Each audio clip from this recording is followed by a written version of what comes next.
তোমরা যারা ক্যালকাটা ইউনিভার্সিটির আন্ডারে 6 সেমিস্টার অনার্স এবং এমডিসি কোর্সের ছাত্রছাত্রী আছো, তোমাদের পরীক্ষার নতুন রুটিন পাবলিশ করা হয়েছে ক্যালকাটা ইউনিভার্সিটির অফিসিয়াল ওয়েবসাইটে এবং তোমাদের পরীক্ষা কিছুদিন পিছিয়ে দেওয়া হয়েছে। আজকে নতুন রুটিন নিয়ে আলোচনা করব এবং তোমরা যারা 4th সেমিস্টার এবং 2nd সেমিস্টারের ছাত্রছাত্রী আছো, তোমরাও আজকের ভিডিওটা দেখো, কারণ এই রুটিনের ভিত্তিতেই তোমাদের পরীক্ষা কবে হতে পারে সেটা তোমরা বুঝতে পারবে।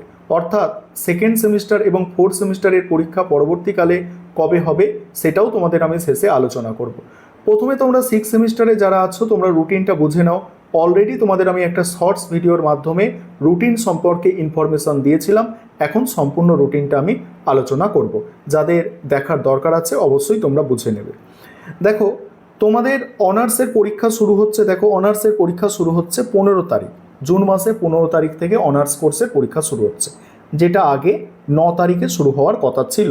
তাহলে কি 15 তারিখে শুরু হচ্ছে। প্রথমে ডিএসসিসি 13 পেপারের পরীক্ষা, একদিন গ্যাপ দিয়ে ডিএসসিসি 14 পেপারের পরীক্ষা, এবং টাইমিংটা এখানে দেখতে পাচ্ছ 10টা থেকেই পরীক্ষাগুলো শুরু, এবং আরও একদিন গ্যাপ দিয়ে তোমাদের ডিএসসিসি 15 পেপারের পরীক্ষা। তাহলে অনার্সের এই 3টে পেপারের পরীক্ষা দেখছো 15, 17, 19 তারিখে। এবং মাইনর পেপারের পরীক্ষা একটা আছে 24 তারিখে এবং দ্বিতীয় মাইনর পেপারের পরীক্ষা আছে কত, 25 তারিখে। এবং তোমরা যারা অনার্সের স্টুডেন্ট আছো তোমাদের মাইনর পেপারের পরীক্ষা কিন্তু নিজস্ব কলেজে হবে, অর্থাৎ হোম সেন্টারেই হবে। ঠিক আছে, ভালো করে বোঝো। আবারও বলছি, তোমাদের মাইনর পেপারের পরীক্ষা কিন্তু নিজস্ব কলেজে হবে। এখানে কি লেখা আছে দেখো, যে ডিএসসিসি পেপার কিন্তু অ্যাওয়ে সেন্টার হবে, কিন্তু মাইনর সাবজেক্ট হোম সেন্টারে হবে। ঠিক আছে, নিজস্ব ওন কলেজে, অর্থাৎ নিজের কলেজেই হবে। এখানে ডিএসসিসি যে 3টে পেপার আছে অনার্সের, এগুলো তোমাদের অন্য কলেজে পরীক্ষা দিতে যেতে হবে, এবং এই মাইনরের যে 2টো পেপার আছে এটা নিজস্ব কলেজে হবে, কিন্তু ইউনিভার্সিটি কোয়েশ্চেন তৈরি করবে, অর্থাৎ ইউনিভার্সিটি প্রশ্ন পাঠাবে, সেই প্রশ্নেই পরীক্ষা হবে। আশা করি বিষয়টা ক্লিয়ার তোমাদের কাছে। এবারে তোমরা যারা এমডিসি কোর্স অর্থাৎ পাস কোর্সের স্টুডেন্ট আছো 6 সেমিস্টারে, তোমাদের আগের রুটিনে পরীক্ষা হওয়ার কথা ছিল 10 তারিখ থেকে, কিন্তু 6 দিন মানে 5 দিন পিছিয়ে নিয়ে যাওয়া হয়েছে, সেটা 16 তারিখে তোমাদের পরীক্ষা। 16 তারিখে সিসি 7 পেপারের পরীক্ষা। সিসি 7 পেপারে ফার্স্ট হাফে 16 তারিখে এই পরীক্ষাগুলো আছে। ফার্স্ট হাফে মানে যেসব পরীক্ষা 10টা থেকে শুরু হয়, এবং সেকেন্ড হাফ মানে যেসব পরীক্ষা দুপুর 2টো থেকে শুরু হয়, সেকেন্ড হাফে এই সাবজেক্টের পরীক্ষা আছে। এবং সিসি 8 পেপারের পরীক্ষা দেখো, সিসি 8 পেপারের পরীক্ষা 18 তারিখে এইসব সাবজেক্টের পরীক্ষা আছে। 20 তারিখে পরীক্ষা আছে দেখতে পাচ্ছ কোন সাবজেক্টের, এবং 23 তারিখ এবং জুলাই মাসের 1 তারিখ। এবং তোমরা যারা এমডিসি কোর্সে মাইনরে পরীক্ষা দেবে তোমাদের জুলাই মাসের 2 তারিখ, জুলাই মাসের 3 তারিখে পরীক্ষা আছে।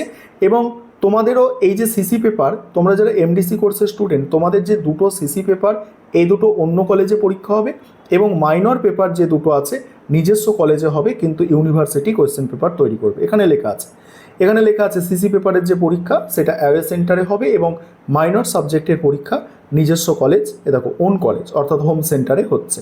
আশা করি রুটিনটা তোমরা বুঝতে পারলে। এবং তোমরা যারা কমার্সের বা অন্যান্য সাবজেক্টের রুটিন আছে তোমাদের, তোমরা একটু দেখে নিতে পারো। ঠিক আছে, এগুলো আমি বুঝি না, এগুলো আমি আলোচনাও করতে যাচ্ছি না। ঠিক আছে, এবার কথা হচ্ছে যে তোমরা যারা বর্তমানে 4 সেমিস্টার এবং 2nd সেমিস্টারে পড়ছো তোমাদের পরীক্ষা কবে হতে পারে। দেখো, এখানে রুটিন অনুযায়ী দেখো, জুলাই মাসের প্রথম সপ্তাহে পরীক্ষা কিন্তু শেষ হচ্ছে 6 সেমিস্টারে, জুলাইয়ের প্রথম সপ্তাহে। তাহলে জুলাইয়ের প্রথম সপ্তাহে যদি পরীক্ষা শেষ হয়, তাহলে কিন্তু তোমরা যারা 4 সেমিস্টারের ছাত্রছাত্রী আছো তোমরা ধরে নিতে পারো জুলাইয়ের 2nd উইকে তোমাদের কিন্তু পরীক্ষা শুরু হয়ে যাবে। খুব বেশি দেরি হলে জুলাইয়ের 2nd উইকে তোমাদের পরীক্ষা শুরু হয়ে যাবে। এবং যখন পরীক্ষা শুরু হবে তার 1 মাস আগে তোমাদের ফর্ম ফিল আপ হবে, 1 মাস আগে তোমাদের ইন্টারনাল, 1 মাস নয় অত 20 দিন আগে তোমাদের ইন্টারনাল পরীক্ষাগুলো হবে। ইন্টারনাল পরীক্ষা তোমরা জানো আগে দিয়েছো। এবং তোমরা যারা 2nd সেমিস্টারের ছাত্রছাত্রী আছো তোমাদের পরীক্ষা কবে হবে, 4 সেমিস্টার জুলাই হবে, এবং তোমাদের পরীক্ষা কিন্তু আগস্ট মাসের 2nd উইক ধরে তোমরা কিন্তু এগাও, অর্থাৎ তোমাদের পরীক্ষা কিন্তু 2nd উইকে হবে আগস্টের। একটা জিনিস মাথায় রাখবে, যারা 2nd সেমিস্টারে তোমরা ছাত্রছাত্রী আছো তোমাদের একটু সমস্যা কি, তোমরা কম টাইমের মধ্যে পরীক্ষায় বসতে হবে, অর্থাৎ বেশি সময় পাবে না। তোমাদের সেশনটা প্রথম সেমিস্টারে শুরু হয়েছিল আগস্টে, কিন্তু তোমাদের প্রায় 8-9 মাস ধরে একটা সেমিস্টার পরীক্ষা হলো। পরবর্তীকালে 2nd সেমিস্টার পরীক্ষায় তোমরা মাত্র 3 থেকে 4 মাসের মধ্যে পরীক্ষা দিতে হচ্ছে। তাই তোমরা এখন থেকে সচেতন হও, এখন থেকে ভালো করে পড়াশোনা করো যে আমাদের সময় কিন্তু বেশি বাকি নেই, আগস্টেই আমাদের পরীক্ষা, এখন থেকে তৈরি হতে হবে। ঠিক আছে, এই ছিল আজকে ইনফরমেশান। অবশ্যই ভিডিওটাকে নিজেদের সহপাঠীদের মধ্যে শেয়ার করে তাদেরও বিষয়বস্তুগুলো জানার সুযোগ করে দেবে।